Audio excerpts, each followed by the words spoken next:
Hi everyone. So I wanted to share a passage that I recently found that it meant so much to me, and I wanted to share it because I felt like maybe it'll help someone else out there.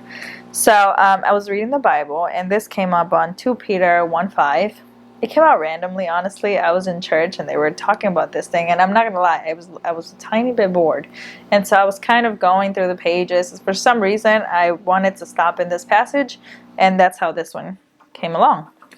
So here's how it goes: make every effort to add to your faith goodness, and to goodness knowledge, and to knowledge self-control, and to self-control perseverance, and to perseverance godlikeness, and to godlikeness mutual affection, and to mutual affection love. And so here's why this resonated so much with me. I think the main thing that caught my attention was the knowledge part, because in my religion I don't think I've ever been encouraged to seek knowledge. It's more of like you believe what we feed you and you don't ask questions past that point. And so I've always been kind of pushed away from asking questions. And I've never liked that. And I feel like that kind of pushed me away from my faith because it felt like I was doing the wrong thing by asking questions. However, when I came into this passage, I feel like it reassured me that it's good to ask questions. You should ask questions. That's the point of this. Like, you want to have as much knowledge as you can, so then you can decide what happens next. But it's funny because after this passage, I got to meet some people that were so much into learning, and I've been surrounded with people that can answer questions for me, and I'm very grateful for that, and I think that was really meant to happen for me. But yeah, so that's part of it, right? But I also feel like this whole passage, if you're reading it, it has so many parts to it, and it kind of goes back to back to back to back.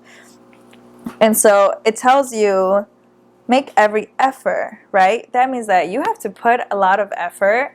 It's not going to be easy. It's effort. Effort is typically not the easiest thing to do, right? You want to put effort. You're putting in work. And so that's the first thing, that we're not going to be perfect, and you're going to struggle, and it's going to be an effort that you're putting in this. Then it says to add to your faith goodness. So I think the main idea is that if I want to improve on my faith or get better with my faith, I now have to come in with a loving heart, with an open mind. It's like that goodness. You know, when you look at someone and you're like, that person genuinely cares, that person genuinely wants to be here, that person genuinely is doing something. I think that's kind of what that means, of like, you have to come in with that genuine heart to be able to now take in everything that you're about to learn or kind of see, or anything that comes in that direction. Then it says, and to goodness, knowledge. So now that you've come here with this right mindset, the right heart, the correct everything to learn, now you have to now acquire for that knowledge, right? Now I want to ask questions. So I'm not only coming in saying like, yes, yes, yes, yes. I'm going in saying, yes, but why? Or yes, and how? How does that work? Or just asking those other questions that will make your knowledge get better, improve, kind of like you're taking a class.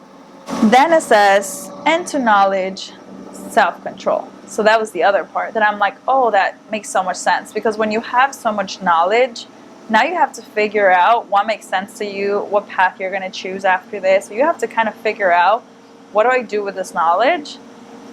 And how do I carry myself now that I have this knowledge? So I think that's where the self-control comes into play, because now you have to kind of be disciplined and figure out where things go, how they go, and how it makes sense to you. Then the next part is, and to self-control, now you're doing perseverance, which also makes sense because you have to choose that path every single time, right? So if I'm choosing to do good in the world in a certain way, then you have to be consistent and persevere with that, because you're going to have challenges with that. It's going to be hard. And so you have to keep going. And that was, I thought, the next part, and I'm like, this all kind of makes sense. It's like puzzle back to back, because all of these things bring the next set, and you have to know how to deal with that next part of the journey. Then after that, it says, and to perseverance, we want to add godlikeness. And so that's the other thing. And I'm like, okay, now that you've chosen your path, and if you're strong with your faith and you've learned all these things, now you have to, I think, really evaluate yourself. How do I look? And is this respectful? And does this represent this knowledge that I have now acquired and my faith?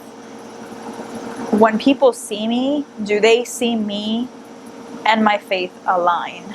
And so that's like the other part that I've thought about, because I'm like, well, like when you go to school, right, and you have like the uniform on, they tell you you have to act a certain way because you represent the school. So it's very similar here, because you have to act a certain way so you can represent God, right? Because you want people to be attracted to that type of energy. So then they go into that direction and they learn more about God, and then they can figure out their journey. Now, I think that also is different for everyone, and it depends on their journey. It depends on the time. So this is not to judge anyone. I think this is very like, everyone is in a different journey. Everyone will get there to whatever place they're meant to get. So keep that in mind. I'm just saying this in general and hope that you get something out of it, okay? No judgment here. Okay, next part. After that says, and godlikeness, and to godlikeness, mutual affection. I think this is where that other part comes from, right?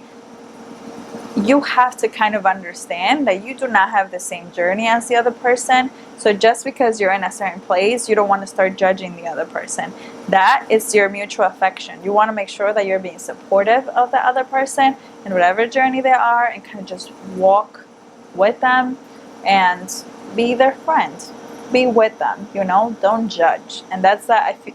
And then again, this is all my interpretation. I don't know how other people will interpret it. This is how I interpret it, okay?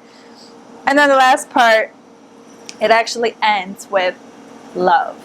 And I think that's a perfect way to end it, because it all kind of comes circle, right? All of this happens through love, with love, and everything is just love.